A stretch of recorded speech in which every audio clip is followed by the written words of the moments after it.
Bueno, vamos a continuar con nuestra serie ya de las más longevas de Abrazando Nuestra Fe, la serie que ha vinculado no de manera innovadora, seguramente hay muchos trabajos muy similares a este en internet y en las redes sociales y a lo largo de la historia, pero ha buscado vincular pues el Antiguo y el Nuevo Testamento haciendo reflexiones uniformes y demostrando con ello además o enseñando además que Dios es el mismo ayer, hoy y siempre.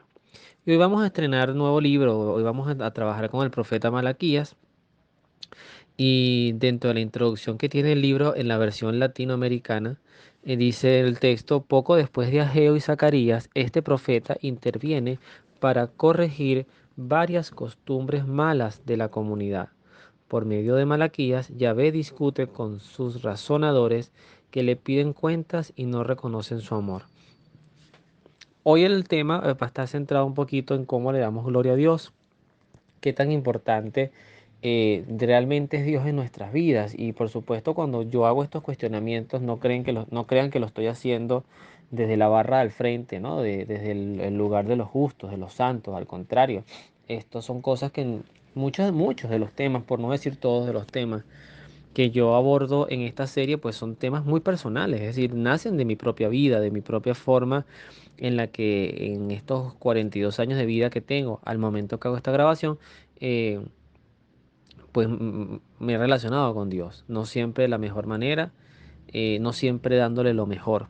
De hecho, cuando yo leía extractos de esta Biblia, de la Biblia, que además cuando yo hablo de evangelio por ejemplo, hablo de buena nueva en el prólogo que queda escrito en la descripción de YouTube, pero que en el grupo se comparte en audio, esta pretensión de adaptabilidad de la palabra de Dios a los tiempos, además de ser muy peligrosa, es también no lo hacen todos, ¿ok? Hay gente que es muy fiel al mensaje, pero es peligroso porque además hay personas que empiezan como a desechar muchísimo el Antiguo Testamento.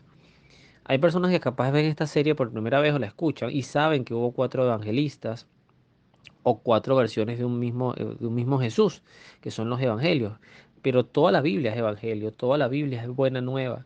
Cuando tú la logras ver de manera integral, una mirada que tenemos nosotros y que en su tiempo no tenían los judíos, nosotros somos bienaventurados de ser post-Cristo, es decir, que nosotros somos los herederos de esa descendencia que en el Génesis hablaba de Dios a la mujer.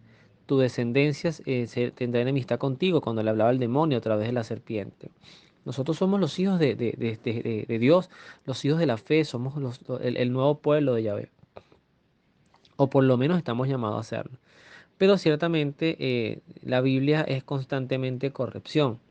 La Biblia, a través de sus textos, de sus enseñanzas, pues lo que muestra es, hoy veía, escuchaba una serie del padre Nelson Medina que habla, se llama Fascinados en Cristo. Es una serie antigua, dirigida a consagrados. Casi todas las series de él tienen esa connotación, cosa que me parece maravillosa. Y él hablaba del electrocardiograma que se le hacía al pueblo de Yahvé, porque un electrocardiograma, si usted ha tenido la oportunidad de ver uno, toda persona que está hospitalizada en coma tiene pues un aparatico que va marcando picos hacia arriba o hacia abajo. Y eso es precisamente la historia del pueblo de Israel, sus subidas y sus caídas. Y tu historia y mi historia es igual. Y justamente lo que importa del electrocardiograma, más allá de los picos, es que te mantengas vivo y que aprendamos de cada experiencia de vida a mejorar nuestras confesiones sacramentales, a mejorar nuestra vida, a pretender vivir en la gracia. Eso no puede quedar como algo inalcanzable, como una utopía de vida. La utopía de vida perfectible, que es la santidad, es lo que el demonio quiere que nosotros veamos como un absurdo, como un ideal inalcanzable, como la democracia perfecta o como un mundo lleno de paz y donde no haya maldad. De hecho, siempre va a haber maldad hasta que no vuelva Jesús, siempre. Y hay que aprender a convivir con el trigo y con la cizaña. Bueno, este profeta comienza en el capítulo 1 y vamos a reflexionar del capítulo 1 al 8 diciendo lo siguiente. Esta advertencia es la palabra que dirigió Yahvé a Israel por medio de Malaquías. Yo los he amado, dice el Señor, pero ustedes dicen, ¿en qué has demostrado ese cariño? Por eso les pregunta Yahvé, ¿no era Esaú hermano de Jacob? Pues bien, yo le tuve cariño a Jacob, pero le tomé odio a Esaú, sino, miren cómo dejé sus montañas desoladas y abandoné sus tierras a los chacales del desierto. Si Edom afirma que empezará a reconstruir sus ruinas a pesar de haber sido destruida, Yahvé de los ejércitos les advierte: ¿qué sacan con reconstruir si yo los demoleré?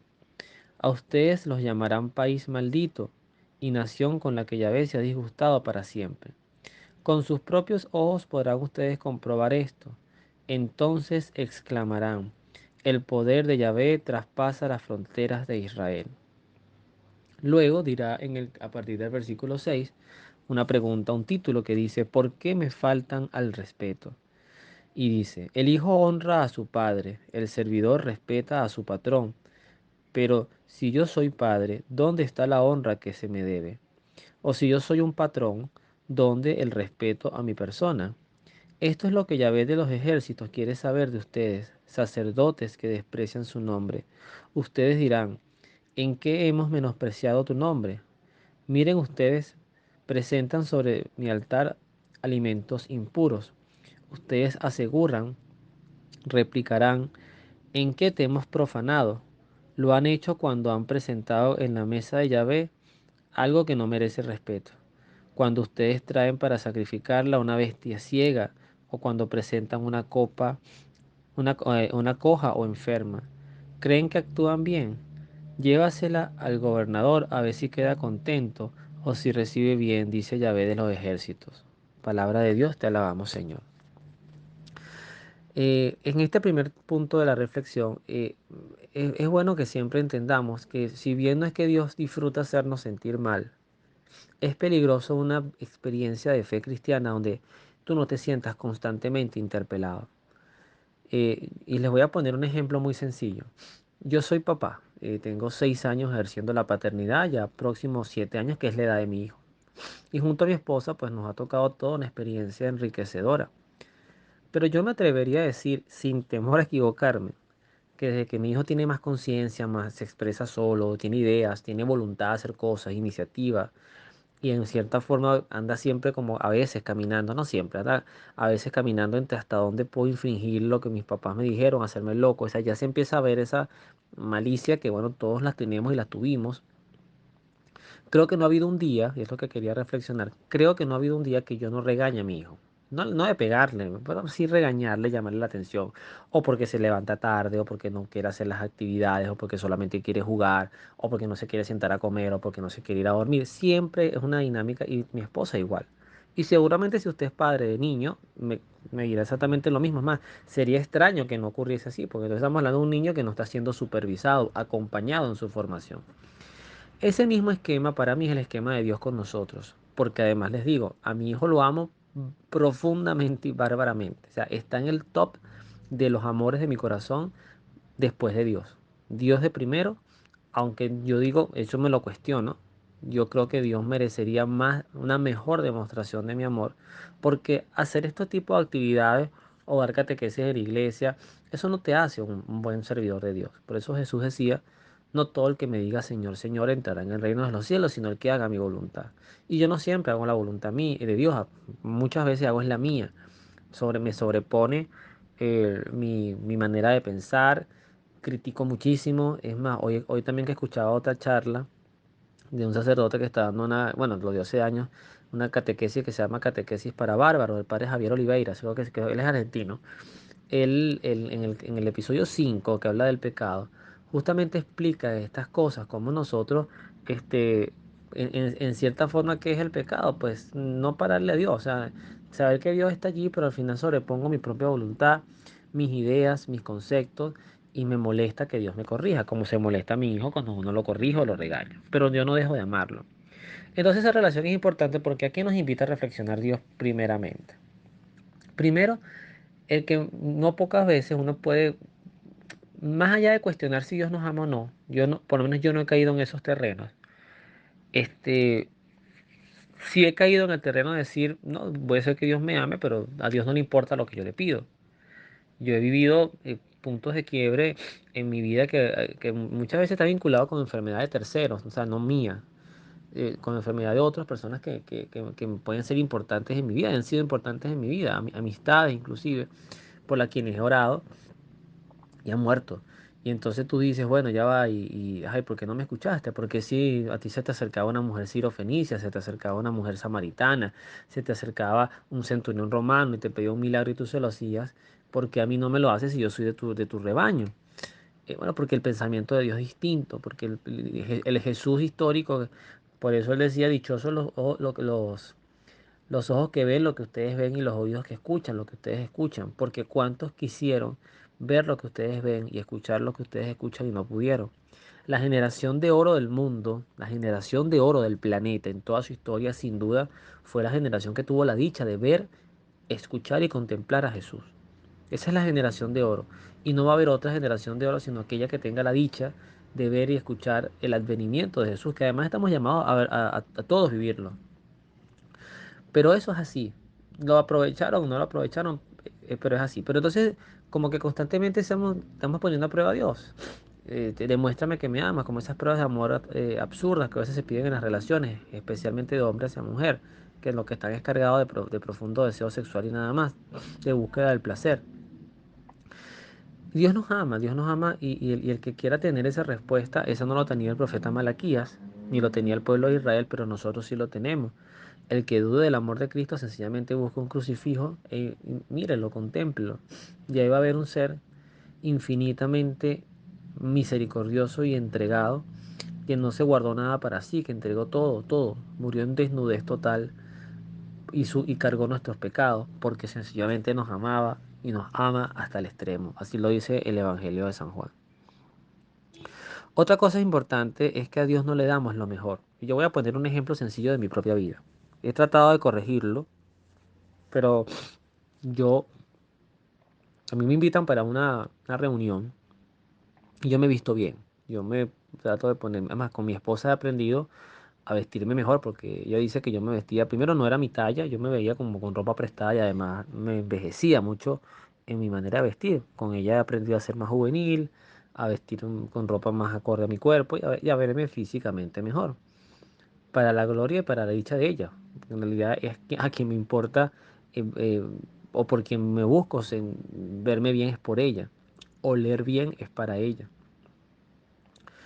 Pero cuando a mí me ha tocado ir a misa, ahorita no tanto porque ando en ejercicio de catequesis, siendo catequista con ella justamente. Pero yo a veces podía agarrar unas cross, que es como unas cholas para que me entiendan, unas sandalias, unas chancletas con las que uno anda en casa, pero estas son que tienen como un bichito, un ganchito atrás que te sostiene el pie. Me montaba un mono, no iba en chores, hasta ahí no llego, pero porque una vez me corrigió un hermano religioso, pues, un religioso no sacerdote, porque yo estaba con unos bermudas en la iglesia hace muchísimos años y le agradezco esa corrección muchísimo al hermano Amadeo, Agustino Recoleta. Y él me decía, en misa no se viene en chores. Y eso me quedó a mí para toda la vida. Entonces, yo no voy en chores, pero sí iba en mono, en franela, así como si fuera una pijama y me iba a misa. A Dios no le daba lo mejor de mí, no le daba ni la mejor ropa, ni le doy, todavía me cuesta, la mejor limosna, ni le doy mi mejor tiempo.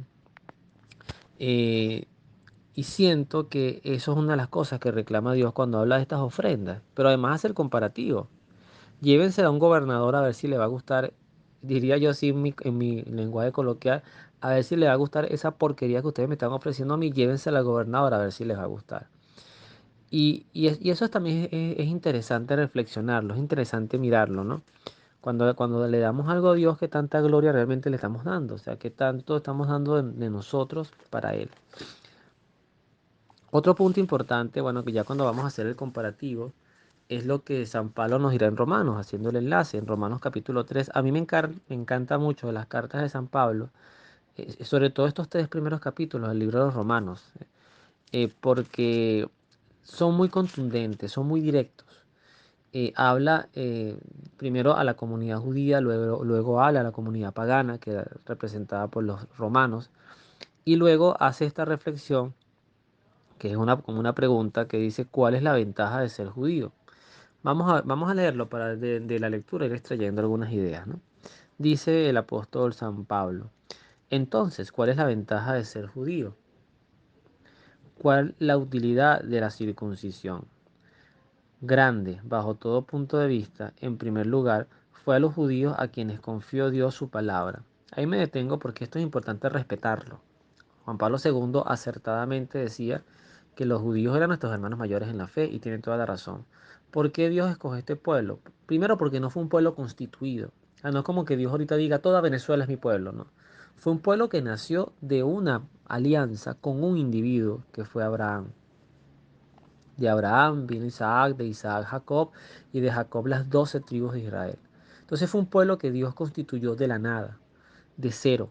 Y que luego, bueno, viene el reino de Israel, después viene esta terrible división en el reinado de Jeroboam, que fue el hijo del Salomón, para posteriormente quedar el pueblo de Judea, de ahí viene el término judío, de Judea, de Judá, como el único linaje que realmente traía la descendencia de David y que termina su, para nosotros, inclusive los cristianos viéndolo en retrospectiva, todo este legado del Mesías y el reinado con Cristo. Ya después de Cristo no hay otro rey.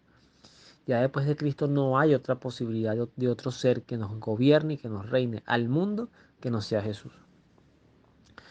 Entonces dice el apóstol, es verdad que algunos de ellos no le respondieron, pero ¿hará su infidelidad que Dios no sea fiel? Ni pensarlo. Se comprobará que Dios es fidelidad, mientras que el hombre siempre defrauda, como dice la Escritura. Será probado, como dice la Escritura, será probado con tus palabras, que tus palabras son verdaderas y saldrás vencedor si te quieren juzgar. Pero si nuestra maldad demuestra que Dios es justo, se podrá preguntar, ¿no es Dios injusto al castigarnos? De ninguna manera, pues si no, ¿cómo podría Dios juzgar al mundo? Pero tal vez replicarán, si la mentira mía hace resaltar la verdad de Dios, aumentando así su gloria, ¿cómo me tratarán de pecador? Fíjense ustedes que esta es la reflexión eh, am- quizás ambigua o muy descarada del que dice, bueno, si no fuese por la oscuridad, la luz no tendría sentido. Y, o como dice el pregón pascual en la versión neocatecumenal de Kiko Argüello, que dice, oh feliz culpa que mereció tan grande redentor. Es como que un esposo se acercase y dijese, bueno, gracias a la infidelidad o de la esposa o del esposo, porque eso puede aplicar para ambos, es que se provoque realmente nos amamos, porque despertamos el celo y el sentido de pertenencia que estaba como apagado en nuestra relación. Ese tipo de absurdos, pero bueno, es bueno que el apóstol los toque acá, surgen a veces cuando nuestra relación con Dios no es muy sincera o está cargado de argumentos para nosotros seguir pecando. No se puede convivir, lo enseñaba Jesús, con Dios y con el pecado. No se puede pretender que la mundanidad se santifique. La mundanidad siempre va a ser mundanidad, como el paganismo siempre va a ser cualquier tipo de creencia que esté lejos de la verdad y del creer en el Dios verdadero. Continuó entonces. Muy bien, entonces hagamos el mal para que venga el bien. Algunos calumniadores dicen que esa es nuestra enseñanza, pero tendrán que responder a tales palabras. ¿Tenemos entonces alguna superioridad? Sí y no. Acabamos de demostrar que todos, judíos y no judíos, están bajo el dominio del pecado, como dice la Escritura. No hay nadie bueno, ni siquiera uno. No hay ninguno sensato, nadie que busque a Dios. Todos se han extraviado, ya no sirven para nada. No hay quien obre el bien, ni siquiera uno. Su garantía es el sepulcro, abierto y con la lengua urden engaños. Sus labios esconden veneno de serpiente y su boca está llena de maldiciones y amargura. Corren de donde pueden derramar sangre. Detrás de ellos deja ruina y miseria. No conocen el camino de la paz. El temor de Dios es lo que menos recuerdan. Pero sabemos, hasta ahí me quedo, perdón. Palabra de Dios, te alabamos, Señor. Ese es el versículo 18 porque hasta ahí va a ser la reflexión. Pero efectivamente, esta segunda parte es la más complicada a veces de entender y de vivir. De hecho, ayer que se celebraba el Día de la Inmaculada, perdón, de la Virgen de Guadalupe, en un fiestón en México bueno, en muchos países donde tienen santuarios o iglesias en su honor, lo más, mm, lo más común es, es la presencia de mariachis, donde se le canta a la Virgen, se le lleva serenatas, flores, hay madrugonazos, por la televisión salen artistas, que más, no recuerdo quién lo dijo, pero el que lo dijo la sacó de jonrón, porque decía, México es un país guadalupano, pero no es un país cristiano. Cristiano católico no es.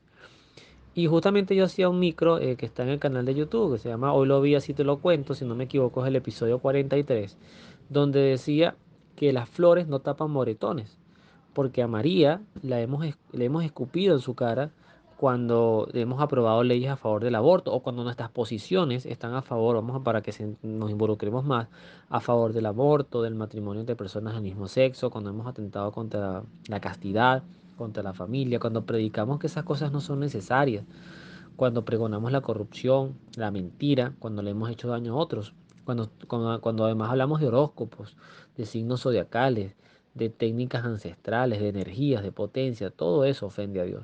Todo eso ofende a Dios, porque dice la palabra de Dios que al final Dios es un Dios celoso. ¿Y por qué es celoso? Bueno, porque uno cela lo que ama. Y es absurdo. Yo creo que todos nosotros nos hemos sentido muy mal. A mí me pasa, sobre todo en mi trabajo. En mis trabajos, yo he tenido varios trabajos que de repente tú haces algo, que además, bueno, la sacaste de jonrón haciéndola, pues lo hiciste bien, y de repente le dan el crédito a otro o a otra. Y tú dices, ya va, pero dentro de ti, pues te tienes que tragar tu orgullo, hay quienes no se lo tragan, y te sientes mal. Bueno, imagínense cómo se sentirá Dios que nos crea, que todo el universo lo hizo y en cierta forma nos hizo copartícipes de esa creación, nos entregó el mundo, las llaves del mundo, como dice el Salmo 8 que reflexionas qué es el hombre para que te acuerdes de él y al ser humano para que le des tanto poder.